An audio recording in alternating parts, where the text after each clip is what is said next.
Isa ang lalawigan ng Cavite sa mga lugar na madalas tamaan ng mapinsalang bagyo sa bansa. Kamakailan lang ay dinaluyong ng bagyong Paeng ang lalawigan na nagbunsod ng pagkasira ng mga ari-arian, kabuhayan at pananim. Kapamilya, malawak ang iniwang pinsala ng bagyong Paeng nang dumaan ito sa lalawigan ng Cavite. May mga naitalang patay sa pananalasa ng bagyo na nagdulot ng lampas taong baha.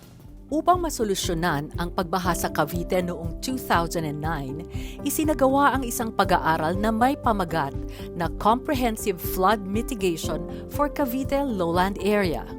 Layo nitong makabuo ng pinakamainam na plano at mga programa hinggil sa flood mitigation sa pamamagitan ng Japan International Cooperation Agency o JICA.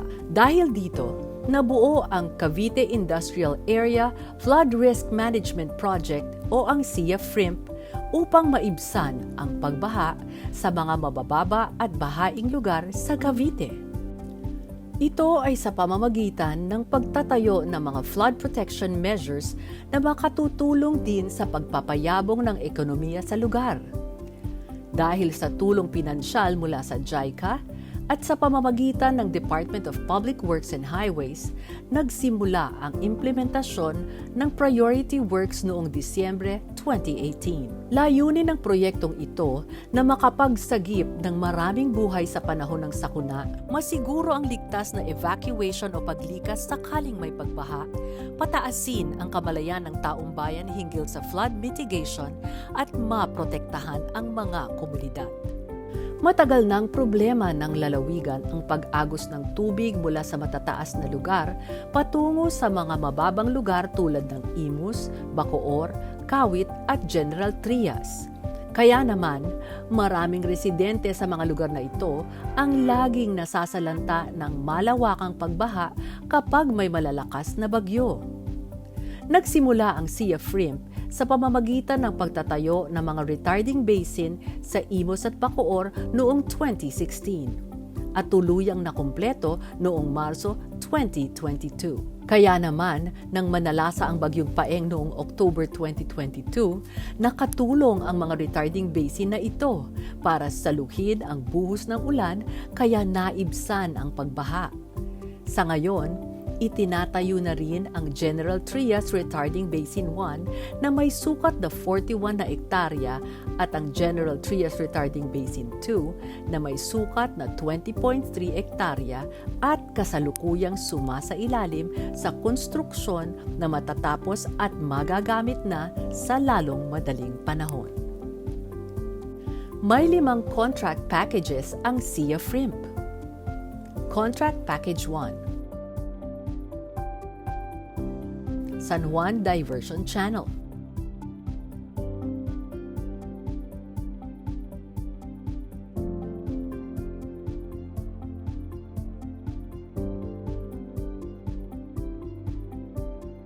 Maalimango Diversion Drainage 1.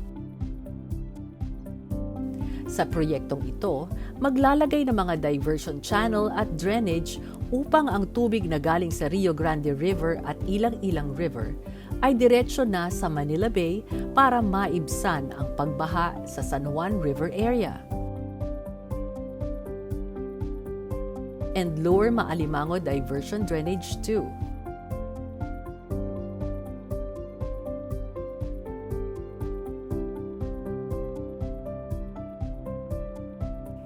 Contract Package 2: Rio Grande River Improvement. Magsasagawa ng structural improvement sa Rio Grande River para mas mapataas ang kapasidad nitong tumanggap ng tubig upang maiwasan ang pag-apaw ng ilog lalo na't mababa ang revetment o pader sa gilid nito. Contract Package 3: Ilang-Ilang River Improvement. Gaya ng Rio Grande, magsasagawa rin ng structural improvement sa Ilang-Ilang River.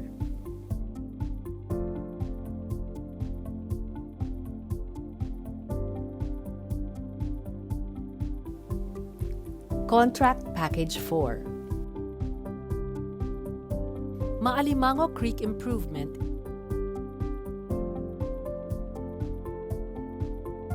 and Upper Maalimango Diversion Drainage 2. Magsasagawa ng structural improvement sa Maalimango Creek at magtatayo ng drainage system para mabilis ang pag-agos ng tubig patungong Manila Bay.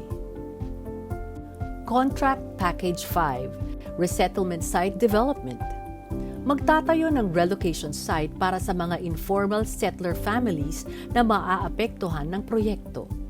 Ang pangunahing makikinabang sa proyektong ito ay ang mga residenteng nakatira sa mabababang lugar sa Noveleta, Rosario, Kawit, Imus at General Trias. Narito naman ang magiging resulta ng SIA-FRIMP. Mababawasan ang pinsalang dulot ng pagbaha sa mga bahaing lugar sa lalawigan. Uunlad ang ekonomiya sa mga target area ng proyekto. Makakaagapay ang mga residente sa epekto ng climate change. Mapapalakas ang flood risk management ng pamahalaan. Nang manalasa ang Bagyong Paeng, mismong si Pangulong Ferdinand Bongbong Marcos Jr. ang bumisita sa Cavite at nagpahayag ng suporta sa flood mitigation project na ito at pagbibigay ng pabahay sa mga naapektuhang pamilya. Kaya naghahanap kami ng long-term solution para dito.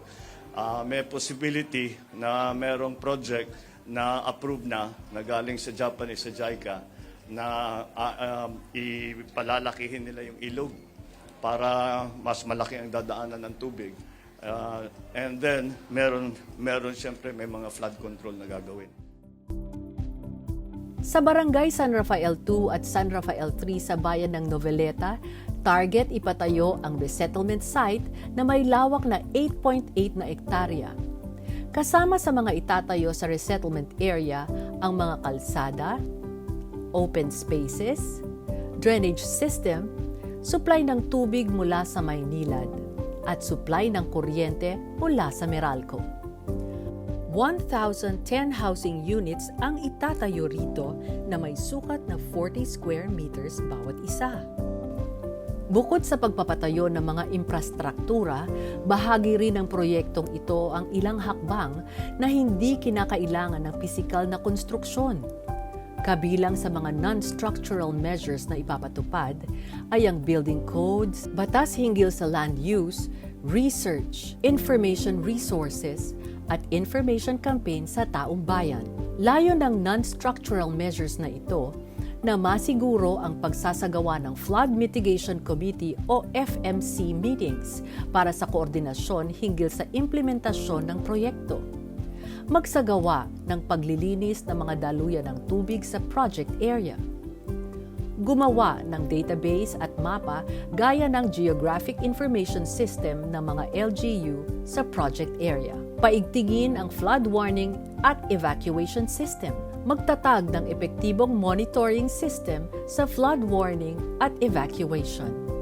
Suportahan ang DPWH sa kanilang Information Education and Communication Campaign at isangkot ang iba pang institusyon at sektor para masigurong magtutuloy-tuloy ang non-structural measures sa mga LGU.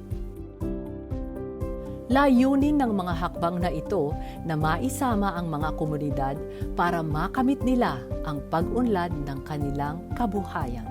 Dahil sa kapit-kamay na pagtutulungan ng lahat ng sektor, tiyak na magiging matagumpay ang implementasyon ng proyektong ito.